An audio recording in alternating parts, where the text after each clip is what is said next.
Hello everyone, welcome to true IAS and PCS. आगे बात करते हैं चैप्टर के बारे में। हम लोग एक महाजनपद को देखते हैं, मगध को। मगध हमें कहाँ देखिएगा? यहाँ पर ये रहा मगध। मगध कहाँ पर था? कौन सी स्टेट में? आज की अगर मैं स्टेट बोलूँ, जल्दी बोलो। बिहार।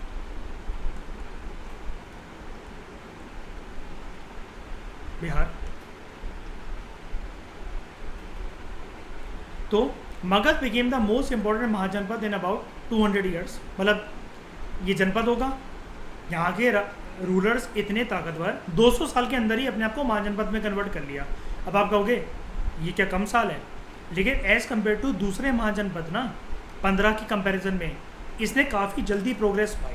मतलब ज़ीरो टू हीरो बन गया, ऐसा है इसका सिस्टम।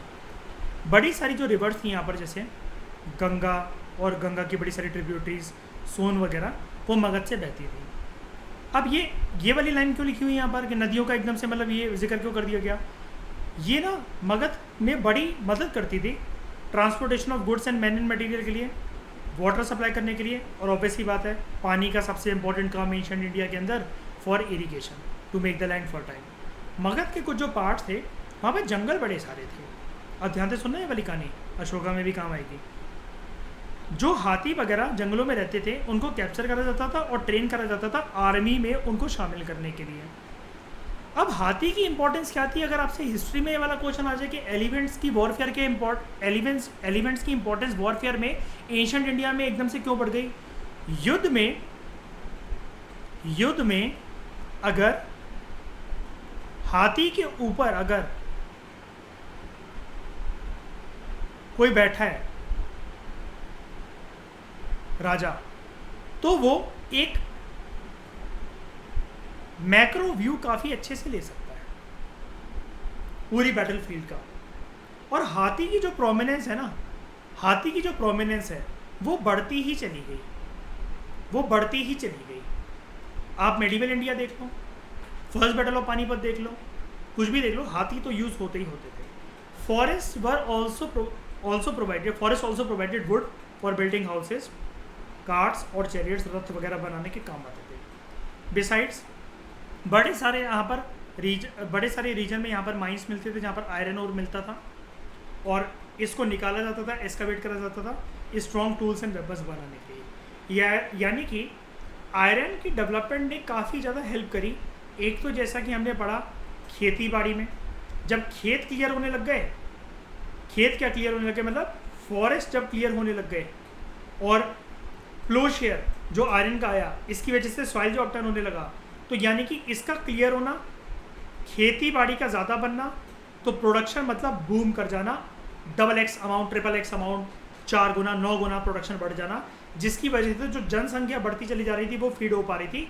और इसलिए सिर्फ इसी वजह से महाजनपद और जनपद के जो दौरा रहता है, जो उसका टाइम रहता है, उस टाइम पर ज़्यादातर जो राजा थे, चाहे अश्वमेध याग मान लो, चाहे कुछ भी मान लो, उस पर उनका ज़्यादातर टारगेट यही रहता था कि एग्रीकल्चर लैंड के ऊपर हमें कब्जा करना, ठीक है? क्योंकि अगर ये मिल गया तो सब कुछ मिल जाएगा, हम अपनी प्रजा को फीड वगैरह भी कर सकते हैं और सामने वाले को और उसके किंगडम को भूखा मार के हम ज़्यादा आसानी से युद्ध जीत सकते हैं, उसके ऊपर विजय प्राप्त कर सकते हैं।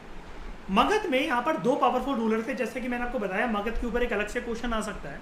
एक तो ये एनसीईआरटी में गिवन है और सारे महाजनपद ना गिवन होकर इसको बहुत ज़्यादा हाईलाइट कर जाते, तो मगध के ऊपर क्वेश्चन पेंडिंग है और कुछ सालों में पक्का देखने को मिलेगा। जैसा कि मैं अक्सर स्टूडेंट से अपने कहा करता था कि जो मैरीटाइम सिक्योरिटी है ना, उसका क्वेश्चन पेंडिंग है, और ये वाली बात मैं उनसे 2015 से कर रहा था। और देखो 2022 में जीएस पेपर 3 में ये क्वेश्चन आ गया, और उसमें इंट्रोडक्शन जिसने मैरीटाइम सिक्योरिटी का जो कंसेप्ट है ना, वो प्रोमिनेंस में आता है। जिसने अगर 2008 के ताज अटैक, मुंबई हमले के बारे में ना लिखा हो, उसको मार्क्स उस क्वेश्चन में पूरे मिलेंगे नहीं। क्योंकि कसाब के आने के बाद ताज होटल पे जो कब्जा हुआ था ना, वो समुद्र के रास्ते से आया था। उसी साल हम लोगों को रियलाइज हुआ था कि मैरीटाइम सिक्योरिटी, वाटर सिक्योरिटी बहुत ज़रूरी है। और प्रॉपर एक पूरा सेल बना था और साइबर एक, और ये पूरी एक मैरीटाइम सिक्योरिटी पॉलिसी आई थी हमारे देश में। और तब से लेकर आज तक आप देखते होगे टेररिस्ट अटैक वगैरह, ये जो पहले इतनी आसानी से दिवाली वगैरह पे किसी भी ओकेशन पे दिल्ली जैसी जगहों में इधर उधर मार्केटों में हो जाते थे, हमारी इंटेलिजेंस फोर्सेस जमीन से लेकर आसमान से लेकर और समुद्र के रास्ते तक तीनों जगह इतनी अच्छे से संभालती है कि इनको पहले ही पता लग जाता है। ये सारी चीजें इसमें लिखनी थी और जिसको बहुत अच्छे नंबर चाहिए थे उसका यहाँ पर एक मैप बनाना बहुत जरूरी था और लोगों को पता भी नहीं होगा। गारंटी मैं बता सकता हूँ ये क्वेश्चन एक तो एक्सपेक्टेड ही नहीं वाला होगा लोगों को। और यहाँ पर जो मैरीटाइम सिक्योरिटी है तो उनको पता भी होना चाहिए कि सबसे पहली बात तो उनको यहाँ पर लिखनी है प्रोमिनेंस, ये मुंबई के पास। उसके बाद जहाँ जहाँ ये कोस्टल ये इलाके यहाँ पर ये पूरा का पूरा लिखना है। और यहाँ पर इसके लिए पिक्चर बहुत काम आती है प्रेशर में। कैसे? जैसे चेन्नई एक्सप्रेस, शाहरुख खान जैसे ये 200 नॉटिकल माइल का एरिया कवर करता है तो उसको पुलिस पकड़ने आ जाती है श्रीलंका की और वापस वो सरदार जी के पास छोड़ देती है उसे तमिलनाडु में। फिर वो वापस आ जाता है, वो भाग रहा होता है, उसको पता नहीं होता वो 200 नॉटिकल माइल का एरिया क्रॉस कर गया और वो श्रीलंकन वाटर्स में एंटर कर चुका होता है। ये कौन पकड़ता है? Police forces. यही तो है इंटेलिजेंस एजेंसी, मैरीटाइम सिक्योरिटी का कंसेप्ट यही तो होता है। यहाँ पर आपको बस अगर आप बहुत अच्छा चाहते हो, अगर मार्क्स आप थोड़ी बहुत बोट वगैरह भी दिखा सकते थे कि ऐसे सर्विलियंस होता रहता है, कुछ हेलीकॉप्टर्स भी रोटेट करते रहते हैं। पॉलिसी के बारे में थोड़ा सा बता दो और बस ये दिखा दो कि यहाँ से जो ताज हमले हुए थे उनसे बस ये जो कसाब आया था तब से ये सब चीज़ें हो गई। कसाब का नाम मत देखो, एक बात बता रहा हूँ इसमें कहने की एक तरीका बता रहा हूँ। ऐसे करा जाता है इन क्वेश्चन को solve. Magadh had 2 very powerful rulers, Bimbisara, Ajatashatru, who used all possible means to conquer the other janapada. Magadh की जन्मभूमि पर बहादुर योद्धा बहुत पैदा हुए। एक और इंपॉर्टेंट रूलर था, एक बिंबिसार हो गया, एक अजातशत्रु हो गया, इसको अजातशत्रु भी बोलते थे। एक था महापद्म नंदा डायनेस्टी का। इन सब के बारे में हम लोग पढ़ेंगे। इसके बाद फाइनली मौर्यन डायनेस्टी आती है, क्योंकि चंद्रगुप्त मौर्य का कोई वो तो था नहीं। जमीन से उठकर चाणक्य उसको एक खेलते हुए बच्चों को देखता है कि जो खेल नहीं रहा होता, जो हुक्म चला रहा होता है बच्चों पे, तो चाणक्य ने पहचान लिया कि इसके अंदर लीडरशिप क्वालिटी है। और चाणक्य के बारे में जो मैं आपको पढ़ाने वाला हूँ तो वो आपका दिल खुश हो जाएगा पूरी की पूरी। एक वेब सीरीज़ की तरह पढ़ा दूंगा मैं उसको आपको। एक बात बताना चाहता हूँ मैं यहाँ पर, अगर बात इसकी चली रही है, देखो बिंबिसार एक अलग रूलर था और अशोका का जो पापा था उसका नाम था बिंदुसार। तो इस पर कंफ्यूज मत होना कभी भी। ये कंफ्यूजन क्योंकि मुझे आई है और मैंने बहुत मार्क्स खोए हैं टेस्ट सीरीज में इसकी वजह से, तो ये वाली बात याद रखना। बिंदुसार अशोका का पापा था, जिसका पापा चंद्रगुप्त मौर्य था। ठीक है, तो चंद्रगुप्त मौर्य, बिंदुसार एंड अशोका। ये बिंबिसार अलग है, इसका और इसका कुछ लेन देन नहीं है। ठीक है, इसका और उसका कुछ लेन देन नहीं है एज कंपेयर टू कि जैसे अगर मैं एक और वो बताऊं कि काल अशोक और अशोका का कुछ लेना देना नहीं है, कुछ लेना देना नहीं है। इसने लेकिन एक बुद्धिस्ट काउंसिल आयोजित करवाई थी, मैं बताऊंगा इसके बारे में। ठीक है, he extended his control, Mahapadma Nanda की बात हो रही है। North west part of the subcontinent, ये हमेशा से वैसा रहा करता था। मैं ग्रीन कलर से इसको बना रहा हूँ, ये नॉर्थ वेस्ट, क्योंकि यहीं से मैंने आपको शुरू में बता दिया था हिस्ट्री में, हमेशा से यही जो जगह रहती है, सारे शत्रु यहीं से घुसे चले आते हैं। राजगृह या राजगिर मान लो, इसको राजगिर भी कहते हैं, बिहार के अंदर ये मगध की कैपिटल थी बड़े सारे सालों के लिए। तो शुरू में कैपिटल थी Rajgriha. Later the capital was shifted to Pataliputra, present day Patna, Bihar. तो यहाँ पर याद रखना, शुरू में कैपिटल जो थी वो थी राजगृह, बाद में पाटलिपुत्र। किसने कैपिटल शिफ्ट करी थी, क्यों करी थी, कौन था यहाँ पर रूलर जिसने कैपिटल शिफ्ट करी, ये मैं बाद में बताऊंगा। मोर देन 2300 ईयर्स एगो पहले एक रूलर जो कि यूरोप में मैसेडोनिया में रहता था, एलेक्जेंडर द ग्रेट, आपने सुना होगा, जो वर्ल्ड कॉन्करर बनना चाहता था। ठीक है, दुनिया उसने कॉन्कर नहीं करी, लेकिन उसने इजिप्ट और वेस्ट एशिया के कुछ सारे पार्ट्स कॉन्कर कर लिए और वो इंडियन सबकॉन्टिनेंट आया और वो ब्यास नदी तक पहुंच जाता है। When he wanted to march further eastwards, इसके सोल्जर ने मना कर दिया, थके हारे बेचारे वो थे और वो डरे हुए थे, क्योंकि इन्होंने ये सुना था कि इंडिया में जहाँ पर हम घुसने जा रहे हैं, जिस भूमि में हम घुसने जा रहे हैं, वहाँ पर ऐसे योद्धा जन्म लेते हैं जिनके पास इतनी वास्ट आर्मीज है, फुट सोल्जर्स की, चैरियट्स की और एलिफेंट की, यानी कि इसकी सोल्जर्स फट गई थी।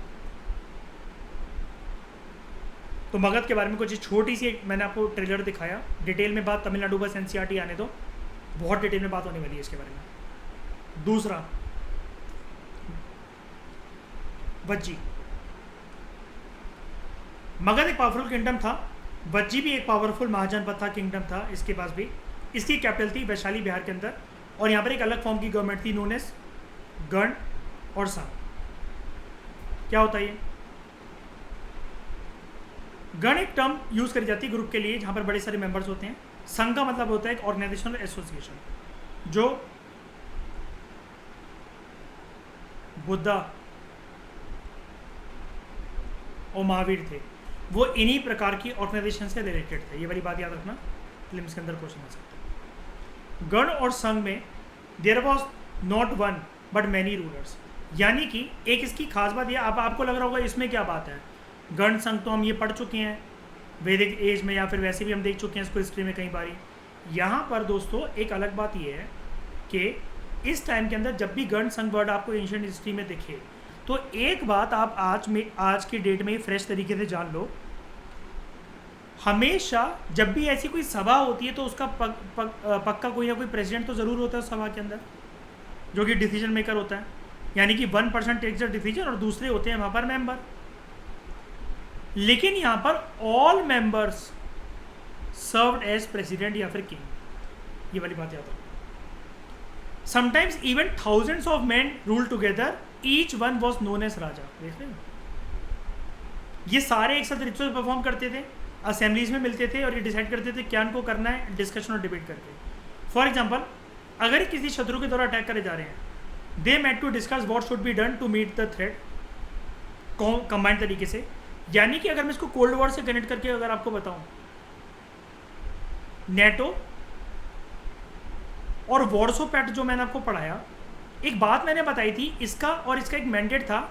जैसे नेटो के अंदर शुरू में 12 कंट्री थी, तो ये बोलता था attack on any one country would be regarded as an attack against all 12 countries. अगर एक पे अटैक हुआ तो 12 पे मानेंगे। तो आप इसी आइडियोलॉजी को यहाँ पर कनेक्ट कर सकते हो, ठीक है। हाउएवर, औरतें, दासा और kammakaras, they could not participate in these assemblies. Both Buddha and Mahavira, they belong to gana और संघ, ठीक है। And some of the most detailed description of the life and sangha, ये बुद्धिस्ट बुक्स में हमें मिलती है। एक बात मैं आपको यहाँ पर बताना चाहता हूँ, ऐसा विश्वास करा जाता है कि गौतम बुद्ध श्रीलंका भी गए थे एक बारी नाव पे बैठ के, जिसकी वजह से ये परंपरा को अशोका भी कंटिन्यू करता है, अपने लड़के को और लड़की को, बेटे और बेटी को बेचता था। और श्रीलंका के अंदर बुद्धिज्म बहुत फेमस है। पद्मावत मूवी अंदर देखना, जहाँ पर शाहिद कपूर को वो दीपिका पादुकोण 3 मार देती है, तो जब रुकवाती है रात को उसे, तो वो पूरे बुद्धिस्ट एक केव बना होता है। श्रीलंका के अंदर बहुत ब्यूटीफुल बुद्धिस्ट केव्स है, जंगलों वगैरह में छुपे हुए। यहाँ पर बुद्धिज्म के साथ एसोसिएटेड 2 किताबें हैं। एक जो श्रीलंकन बुद्धिज्म के साथ एसोसिएटेड है, दीपावमसा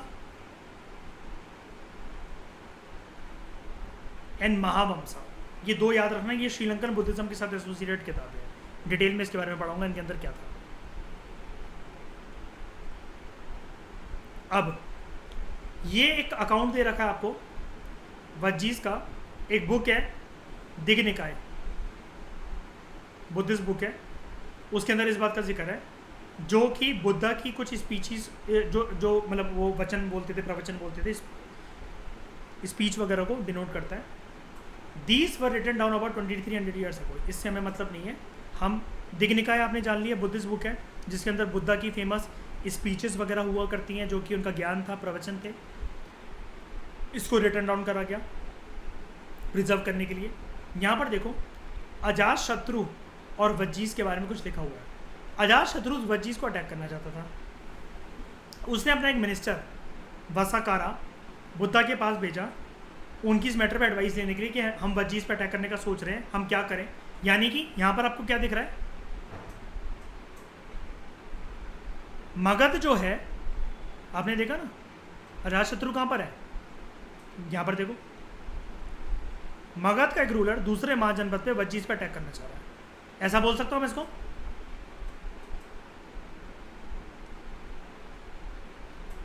ऐसा बोल सकता हूँ?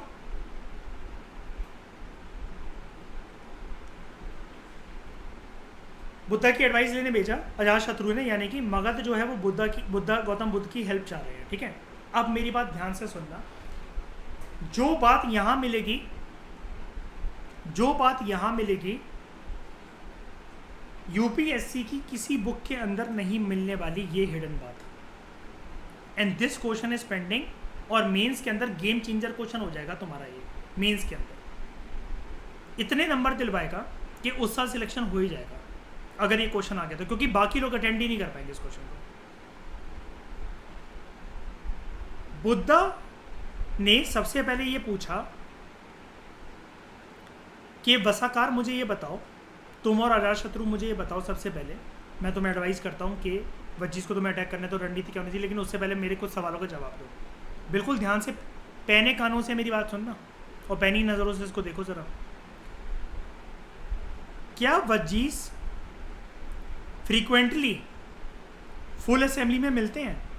यानी कि बुद्धा का सवाल था, क्या वो गण और संघ में मिलते हैं? When he heard that they did, Buddha ने जब सुना हाँ जी वो मिलते हैं, वसाकर ने बताया हाँ मिलते हैं, हमें ऐसी खबर है, तो बुद्धा ने बोला त्याग कर दो इस ख्वाब को कि तुम वज्जिस को आक्रमण करके उनको पराजित कर सकते हो, नहीं कर पाओगे जब तक वो ये सारे काम ना करते रहे। अब सुन लो क्वेश्चन, एक मिनट, अब सुन लो क्वेश्चन। बुद्धा के अकॉर्डिंग, ये अगर क्वेश्चन आ जाए, बुद्धा के अकॉर्डिंग एक अच्छे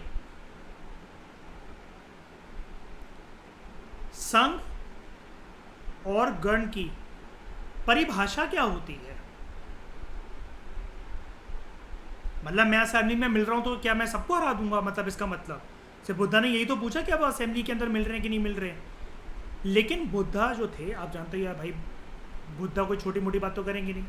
बुद्धा के अकॉर्डिंग, गौतम बुद्ध के अकॉर्डिंग उस जमाने में एक अच्छा गण और एक अच्छा संघ की परिभाषा क्या थी बुद्धा की नज़रों में, बुद्धा के दिमाग में? तो बुद्धा की साइकोलॉजी से अगर हम इसको समझें, और अगर ये आपको मेंस के अंदर क्वेश्चन आ जाए, व्हाट कॉन्स्टिट्यूट्स अ गुड संघ एंड गण अकॉर्डिंग टू गौतम बुद्ध, कहीं नहीं मिलेगा ये क्वेश्चन, कहीं नहीं मिलेगा ना इसका आंसर मिलेगा प्रॉपर तरीके से। ये हिडन बात है। इस कॉन्वर्सेशन के अंदर एनसीईआरटी हमें बहुत गहरा एक ताल्लुक बता रही है कि ये बुद्धा की साइकोलॉजी को रिफ्लेक्ट कर रहे हैं। पॉइंट 1 2 3 4 5 6 7, और ये 7 पॉइंट्स यानी कि मतलब 150-250 वर्ड्स हमारे कंप्लीट, और हमारे मेंस में जितने का क्वेश्चन है इक्के दुक्के नंबर कटे, एग्जामिनर को काटने तो काट ले, लेकिन पूरे ही मिलेंगे हमें नंबर। अब एक बात और बता देता हूँ, मैंने आपसे ब्रॉडर लेवल पर एक क्वेश्चन ये पूछा है कि एक अच्छी डेफिनेशन क्या है बुद्धा के अकॉर्डिंग, बुद्धा के अकॉर्डिंग, मैं फिर से रिपीट कर रहा हूँ 100 बार, गौतम बुद्ध के अकॉर्डिंग एक अच्छे गण और संघ की। अब ये चीज़ कहीं पर भी अप्लाई हो, की फर्क पैदा है, कहीं पर भी अप्लाई हो, किसी भी महाजनपद के अंदर वो पूछ लें अगर कल को आपको कंफ्यूज करने के कि मगध के संघ और गण की स्पेशल फीचर्स क्या थे, अगर वो आपको इस मैप पे ले जाकर ये पूछ ले, एक तो मैंने आपको गौतम बुद्ध के पर्सपेक्टिव से क्वेश्चन प्रिपेयर करवा दिया, और कल को अगर वो आपसे पूछे कि अवंती एज अ महाजनपद, इसके गण और संघ के स्पेशल फीचर्स क्या थे, गांधार एज अ गण और संघ के स्पेशल फीचर क्या थे, कुरु में ऐसा क्या होता था, पंचाल में ऐसा क्या होता था। अब आप कहो यार इतनी डिटेल में तो पढ़ा ही नहीं यार, ये तो हिस्ट्री ऑप्शनल वाली कर पाएंगे। अपने आप पे भरोसा रखना, महाजनपद अगर महाजनपद बना है जनपद की लाश के ऊपर से निकलकर, उन 16 के 16 में कुछ खास बात है कि वो 16 के 16 टिके हुए हैं। तो बुद्धा के अकॉर्डिंग उन 16 के अंदर, या फिर बुद्धा की साइकोलॉजी से देखिए तो एक अच्छे गण और संघ के 7 विशेषताएं होती है। नंबर 1, वो किसी को भी छोड़े ना, जब भी वो मिले फुल असेंबली के अंदर मिले, और ऐसा नहीं कि महीने एक मीटिंग हो रही है और कल को मीटिंग 10 महीने बाद हो रही, नहीं, फ्रीक्वेंटली मिले। शत्रु कभी भी हावी हो सकता है। दूसरा, एक साथ मिलकर एक साथ एक्ट करें, हमेशा भाईचारा रहना चाहिए। जो भी उन्होंने कॉमन रूल्स वगैरह बनाए हैं उस पर डटे रहें, तोड़े ना उन रूल्स एंड रेगुलेशन को, सब लोग माने, कोई किंतु परंतु ना करे, कोई बागी नहीं होना चाहिए। अपने से बड़ों की असेंबली के अंदर है, हालांकि वो सब लोग इक्वल ही हैं, सभी के सभी, अभी हमने ऊपर देखा गण और संघ के अंदर सभी राजा हैं, लेकिन उनमें से जो बुजुर्ग लोग हैं या उम्र में जो बड़े हैं, जिनका तकाजा एक्सपीरियंस ज़्यादा है, उनको रिस्पेक्ट करें, सपोर्ट करें और उनकी बात सुने इत्मीनान से, because a good leader is a good listener. Vajji के अंदर जो औरतें हैं, कर्मा की बात कर रहे हैं यहाँ पर बुद्धा, ध्यान से सोचना ये वाला पॉइंट। वज्जी की जो औरतें, अब वो वज्जी तो वो कह रहे हैं, मतलब बुद्धा ने तो ये पूछा ना कि वज्जी क्या है, अब वज्जी यहाँ से हटा दो, संघ और गण की बात करो, यहाँ पर महाजनपद की बात करो। किसी भी संघ और गण के अंदर जो औरतें बैठी हैं, वो औरत ऐसी ना हो कि जिसे कब्जा करके डरा धमका के किसी युद्ध में जीत कर मैं लाया हूँ, नहीं, अपनी मर्जी से आकर किसी की बहू बेटी है तो आकर बैठी है तो बैठने दो। कब्जा करी हुई औरत जिसको वॉर में तुमने जीता है, या जिसके हस्बैंड को मारा है या भाई को मारा है, या किसी के किंगडम को हराकर तुमने औरतों को छीन कर लिया है, या उनका रेप करा है तो लेकर आए हो, या डरा धमका के रखा हुआ है, या खुद की बीवी के ऊपर मार पिटाई करते हो, फोर्स और कैप्चर करा हुआ है, ऐसी औरत की कोस बहुत बुरी होगी, दिल से बद्दुआ देगी, तो कभी प्रॉस्पर नहीं कर पाएगा वो गण और संघ।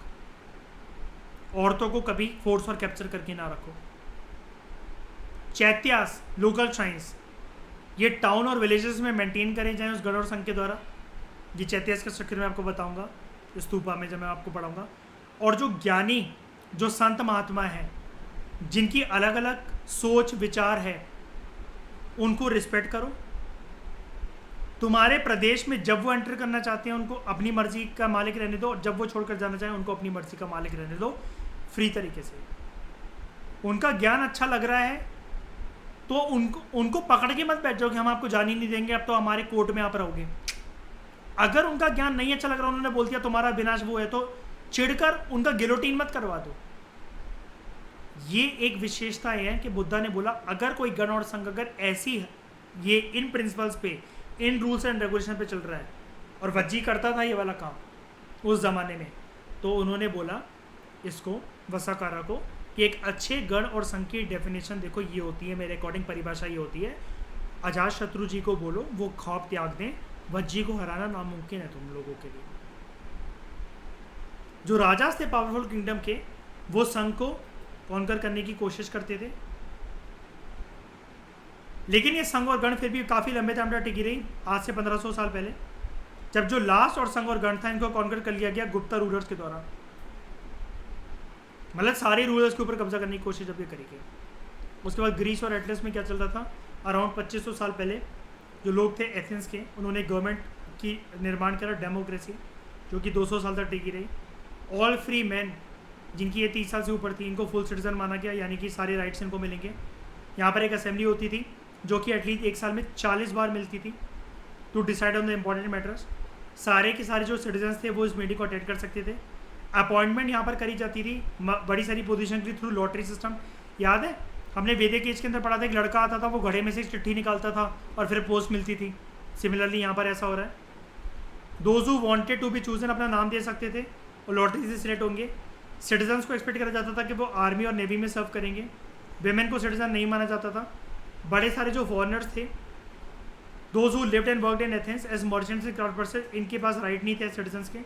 बिसाइड्स हज़ारों की संख्या में यहाँ पर लोग जो स्लेव थे एथेंस के अंदर रहते थे, जो कि माइंस में, फील्ड में, हाउस होल्ड और वर्कशॉप में काम करते थे, इनको भी सिटीजन नहीं माना जाता था। तो क्या ये ट्रू डेमोक्रेसी है? जी नहीं है। और इस वजह से आप कह सकते हो, ये सही है, हम इसके बारे में पढ़ेंगे, सोक्रेटिस प्लस प्लेटो डेमोक्रेसी से नफरत करते थे। इसी ज़माने में वो यहाँ पर लोग थे ना। अब मैं आपको एक बात और बताता हूँ, एक इनसाइट और दे देता हूँ मैं आपको। देखो ये तो चलो दूसरी कंट्री है कि इसका एक साल में इतने बार मिलना, गण और संघ का फ्रीक्वेंटली मिलना बार बार जो बुद्धा ने एम्फसाइज करा, ये जनरली मिलते भी थे कुछ कुछ गण और संघ अपने आप का महाजनपद का स्टेटस रखने के लिए। इनका बार बार असेंबली और इसमें मिलना, यही आज के टाइम में हमारे पार्लियामेंट को संकेत देता है कि फ्रीक्वेंटली लॉ मेकिंग प्रोसेस के लिए तो इनको साल में 3 बार मिलना ही चाहिए, summer session, monsoon session and winter session. क्योंकि फ्रीक्वेंटली अगर ना मिलो तो जो देश है वो हाथ से निकल जाएगा। ये इंस्पिरेशन यहीं से ली गई एंशिएंट पास्ट में। फ्रीक्वेंटली मिलना ज़रूरी होता है, ग्रुप बनाकर छोड़ नहीं देना होता है।